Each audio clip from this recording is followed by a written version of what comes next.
Alright, let's see what Dawn FM has in store for the Starboy.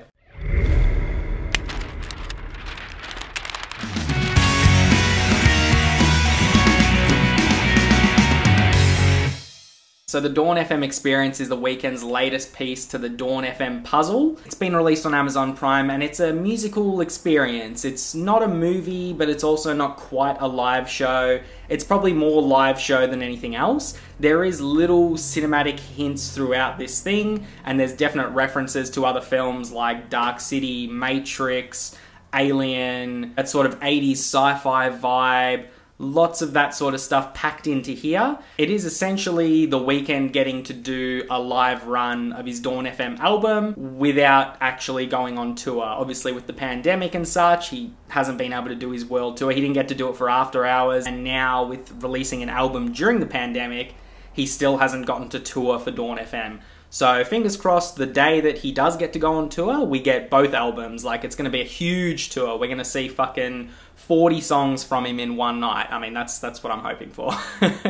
But let's talk about this movie musical thing. It starts off very cinematic. He wakes up and he's all confused and a little bit lost, and he ends up in sort of like a warehouse that's been refitted to be a sort of club, discotheque, live performance area, and filled with people who are there to dance and enjoy the experience of The Weeknd. It's not like random people. Like, this is all planned, it's all choreographed and everything like that. It's supposed to give off the vibe that he's woken up, you know, in an unknown place, and his music is what's driving the people around him. They're not fans, it's just people who are there for an experience. Like, they're there to lose themselves in the music, and the choreography looks like pretty spot on for people who are just vibing and just enjoying themselves and just losing themselves in the music. Of course, Abel sounds fucking amazing, even through recording, and like, he's doing live vocals for this film. It's not just re-recorded in the studio and then overlapped with the thing. It's physically,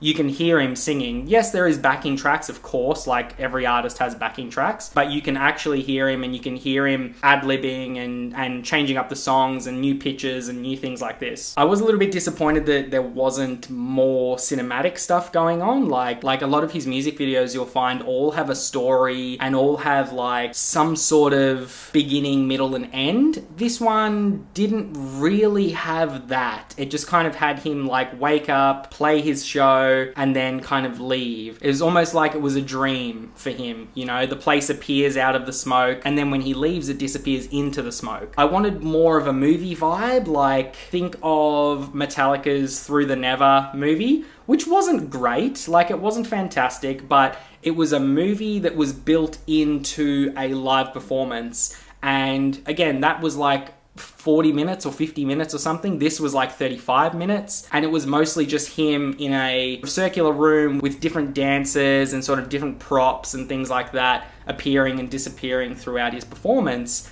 I would have wanted just a little bit more movie from him, because some of the music videos you look at for The Weeknd, you're like, holy fuck, like the production on this is insane. Not that the production on Dawn FM Experience was terrible, it was great. It was lacking a plot, even though some people would be like, oh, well, it was an allegory for him being in heaven. No, shut up. The allegory was shit. I want to see more outside of the performance. I wanted to see something that was maybe, you know, linked to the songs. Obviously, he's got like really great songs on there, like Gasoline and Sacrifice and How Do I Make You Love Me and fucking Less Than Zero, and all these songs that are on there that are really, really good and really catchy and lend themselves to a plot. There just wasn't a plot here. I wanted it to have a plot and be more movie-like, but maybe that's just my fault and my personal preference. So overall, I'm gonna give the Dawn FM Experience a 7 out of 10. So tell me guys, has anybody watched the Dawn FM Experience? If you have, comment down below, let me know what you thought about it. Yeah, a little bit disappointing, but the best thing about it is getting to hear his live vocals on the new songs. If you've never been to a live show from The Weeknd, this is a really good precursor for you, because